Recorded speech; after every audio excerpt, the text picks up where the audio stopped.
Salve Maria, viva Cristo Rei! Nós do Centro Dom Bosco estamos gravando este vídeo para fazer um importante alerta para você que é pai, mãe e se preocupa com a educação de seus filhos. No último dia 11 de novembro, o STF havia pautado o julgamento da ADI 5668, ajuizada pelo PSOL no tribunal, e que tinha por finalidade tornar inconstitucional qualquer defesa do cidadão comum contra a imposição da ideologia de gênero nas escolas. Para quem não sabe, em 2014 foi votado o Plano Nacional de Educação no Congresso Nacional, e uma das metas desse documento era a superação das desigualdades educacionais através da promoção de algumas pautas, entre elas a ideologia de gênero. Então as pessoas preocupadas com o que seria o futuro da educação dos nossos filhos foram ao Congresso Nacional, pressionaram os deputados e conseguiram a retirada de todas as menções ao gênero no texto original. Não somente isso, nos anos seguintes, quando o texto foi debatido nas diversas câmaras municipais do Brasil, as pessoas, cidadãos comuns como eu e você, também foram às casas municipais, pressionaram os vereadores e todas as menções a gênero foram retiradas em praticamente todos os municípios do país, os mais de 5.000 municípios do nosso país. E aí o que acontece?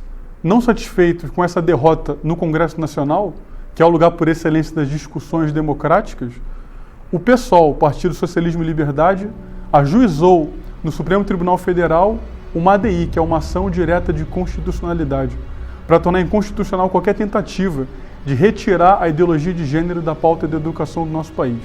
Chama atenção o seguinte: o local por excelência das discussões democráticas é o Congresso Nacional. Por que o pessoal não tenta forçar a sua agenda contra a família no Congresso? Por que ele corre para o STF? Porque qualquer deputado ou senador que defendesse uma pauta manifestamente contra a vida e contra a família, como é a pauta da ideologia de gênero, jamais seria eleito. Então, como eles são minoria no Congresso, eles correm para o Supremo Tribunal Federal. A pessoa mais atenta já deve ter percebido que o STF não é o lugar para se discutir uma lei. As leis se discutem no Poder Legislativo, no Congresso Nacional, não no Supremo Tribunal Federal, que deveria ser a guarda da Constituição. Acontece que os ministros do Supremo no Brasil não se comportam desse modo. No último dia 5 de novembro, o ministro Luiz Fux, atual presidente do Supremo Tribunal Federal, se reuniu com alguns parlamentares e se comprometeu a retirar a ADI 5668 de pauta. Mas retirar de pauta não é a mesma coisa que arquivar. Isso significa que a qualquer momento essa ADI pode ser posta em pauta de novo e nós enfrentaremos uma batalha nunca antes enfrentada pela educação das nossas crianças no país. Vejam vocês o que disse o mesmo ministro Luiz Fux numa reunião promovida pelo Conselho Nacional de Justiça no ano de 2016.